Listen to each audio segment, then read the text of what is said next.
a local music love, Amy Fontaine and the LeVel. This is my second interview, and I'm very excited about this. You guys have a lot of big things going on. Let's meet the rest of the band. Joe, bass. Tim, is it lead guitar, second guitar? I am lead.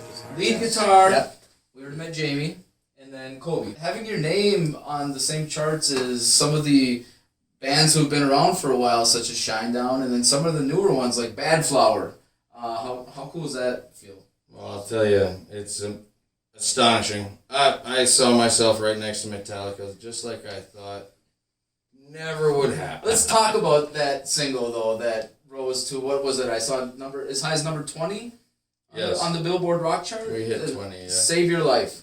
Yeah, Save Your Life was pretty fucking amazing. It jumped onto the charts right away. Let's give a quick shout out to the people that helped you make that single. Absolutely. And or the rest of the, is it an LP or? It's a single. Just a single. It was a single. Okay. I wasn't sure if there was the rest of an album. The album it'll come together within, I don't know, maybe a year and a half. Well, you threw that out there as a big teaser. Save Your Life. Yeah. And if that's just the By start the way, of things, thank you, Holly Hutchinson, A&R Girl, Striker Records, the entire nine. Main Stage Media. Yeah, well, Chris Dobry. Chris, who couldn't be here for this. I feel like he's had several articles written about himself and you guys that I've seen. Well, we're with him 100%, and this is who he started with. So Were you the very first? that is a no. He Okay. had Striker Records years before, Okay. but In the early 90s. But this is what took it, dare I say, to the next level. yeah. I know it's rock and roll around here, but I still get a little cheesy. It's okay. I think I see it. I think I might hear what's What's he going gonna on. do? I thought maybe Yeah. Let's hear it. drum roll. Drum solo. No, Drum solo. no. The old. And he left me hanging. He left me hanging. It's okay. So He's a dick to me every time. let's talk about how long have you been doing this? Well, we'll kind of go around and just see how long you guys have been playing music. Jamie? It all started together. I started singing, playing guitar, and writing music the same day I picked up a guitar, to be honest. Oh, that's cool. And then we'll go, because you two were the original two. Yeah, So you were a we two-piece to together begin with. Forever. Heck. Yeah. So then how long have you been playing? I've been playing forever. I really got into it when I was about 12, 13. All right. But my dad played drums when he was younger, so there's always a set around, Oh, when I was really young, and music's just always been in the house. Joe, you're gonna have to scoot around that pole a little bit, bud, because we're gonna talk about you next. You've done this before. He's a big dude. You've been doing this for a while. Yeah. You're over there. Well, not too long. Long enough. You were a part of a group in Colorado. Yes, sir. And- Bodycast. Yeah, and you had you recorded an album with them as well. Yeah, So- yeah. Last year, when we were at Sunshine Studios live, playing a gig there last summer, I recorded with them, cut an album. Prior to that, we had recorded an album probably like 10 years ago. And streaming's become a whole different monster, so we actually released 2 albums this year. Oh, So it's a double disc in 1 year. Great musicians, Bodycast out of Colorado Springs, and believe it or not, they're working on their 3rd one there as well. So Is it safe to say friends of the band? we're great friends with them. Absolutely. Yeah. All right. So Absolutely. That I've had his I call it his CD because he's in the band. Okay. I've had his CD in my car for the last 3 months. There you go. Shout out to Bodycast as well. Shout out to Bodycast. So with Bodycast, cut our first album, signed a record deal. Some family stuff came back home here for a little while. And it took years in Green Bay, Wisconsin to find something worth meaning. Right. And to actually, I really didn't think it was going to happen because it's This Green is Bay, the Wisconsin. origin of the level. And that's not a downfall or anything or whatever, man, because they came from a great music scene. But I had watched these guys before. And believe it or not, they posted in Craigslist looking for a bass player. Mhm. Craigslist, ladies and gentlemen. First day. Yeah, Craigslist. First day. In the future, when you think about what we're talking about and you're like, who's Craig? Don't worry, it was Why a do you huge have a thing at list? one point. He has a list. Sure did. You don't always want to be a part of it.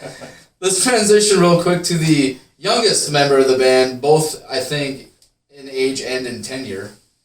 Tim, how did you get to be a part of this crazy circle here? You should go in the middle now. So, Yeah, you should.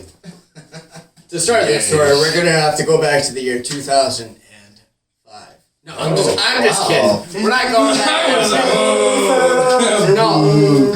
I played in a band for 3 years, and I decided to leave that band, and the singer, he knew that I was, I love playing guitar, and all I want to do is just fucking play my guitar. He hit me up, and he was like, hey, this band is looking for a guitar player, and at that point, that piqued my interest, because I was like, I just want to play, and I play guitar. That's me! And that day, I was like, I haven't played music in almost a year. I'll try it out. I'll go audition for this band. And these guys like to fucking play you around. I'm sorry for the swear word, by the way. No, this is unedited. It's fine. So, I auditioned for these guys, and these guys, they were like, yeah, this is great. And then I asked them, I was like, so am I supposed to show up for next rehearsal? And they're like, yeah, you can just go ahead and do that. We'll see how it goes next time. We totally did too. So I show up for the second rehearsal. And we go through it and it goes fine. I kind of know the songs at this point. And I asked them, I was like, well, what do you guys think? Am I coming next week? And they're like, yeah, just come next week. We'll see how it goes. Did they just keep handing you I do love this rose-colored story. pics? This is the like most the original. Bachelor? Like you just kept getting rose-colored pics? It was exactly like The Bachelor. I kept getting the rose-colored pics. And then I show up. As they're flirting with other guitarists. No. They weren't flirting with other guitarists. I show No up. one. Tim was the only one. I show up the third week, and I was like, guys, all right, we're getting to this point. We've been jamming for a while. Am I in the band? And they're like, oh, I thought you knew. You were playing with us at Menominee Nation Arena. I was like, no, I had no idea. I was really confused because they just kept having me back, and I was like, so can I leave my gear here? Give me that back. Yeah! I'll drink with that. So Tim's story is sponsored by Budweiser. Yeah. Hey! My favorite thing about your experience was definitely that he played our first arena show. That's what led us up to, his story was just leading up to that point. Where first arena show. That was a pretty big thing, As well as his first experience in a recording studio was at Universal Music Groups in Nashville, Tennessee. These guys kept surprising me. Yeah. They just kept it coming. Didn't ask. Yeah. Honestly, Sometimes the best- He didn't say a damn thing, man. He just kept showing up. Sometimes the best way is to just throw someone in the fire and see how they react to it. Dude, I was really surprised because when we had to go down to Nashville to record, they just said, hey, can you show up at this time this day? I was like, yeah. And then they grabbed me and they threw me in the car and they're like, guess what, buddy? We're going to Nashville. Going in. By the way, you got to That call was it to a- work. That was a joke. There's pictures of it. It's not a joke. Oh, no. Malcolm Springer, too, man. Remember going to Nashville? I was in the trunk. Yeah. That was a We wild packed him ride. in like suitcase. We brought snow to Nashville, actually. Did it snow? Good snow. It snowed a lot, actually. When you're from Wisconsin, you don't bring the heat, you bring the fucking snow.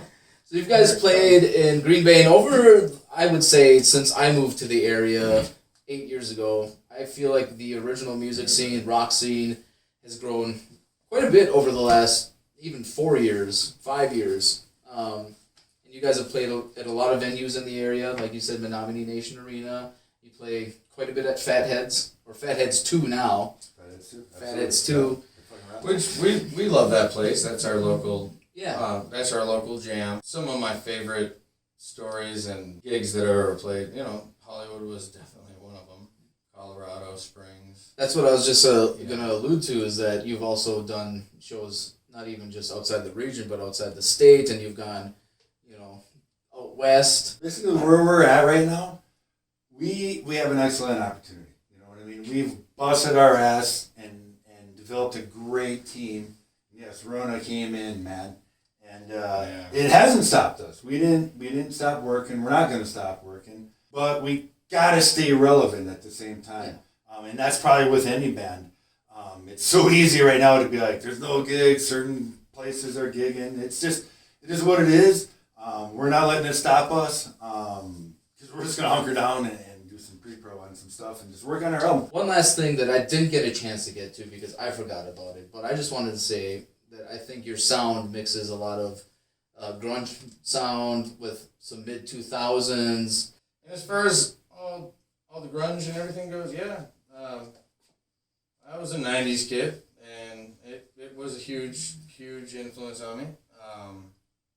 Which isn't a bad thing No, because no. everything in music, I just think like it's in great. style, is cyclical. So we might be coming around to You know, that here's time. where not here's too where the worried grunge about comes it. in with Fontaine, because we were a cover band before an original band. So our genre was in the '90s rock, man. STP, Nirvana, Alice in Chains, Queensryche, Pearl Jam. I could, Ugly Kid Joe. I could go on, man. When I joined, one of the reasons why I joined these guys is because they weren't doing sort of pop. You know what I mean? They were straight rock. Yeah. There wasn't much pop in it. It was a rock and roll 3-hour set. You know, Not so what I mean? much pop rock. Like, No, it wasn't designed. It was designed for them. Yeah. And and that genre, man. So it's a little different than what was around here at the time. Cover songs we played were completely different than the other bands. Yes, that's what I'm saying. Other bands, We weren't definitely- doing top 20 Billboard stuff.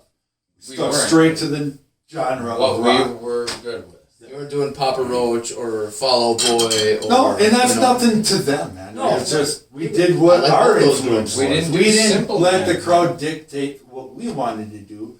We let the people who influenced us dictate what we wanted to do. Is there anything else you guys want to lay down? Or, in terms of get out there that I may have left out?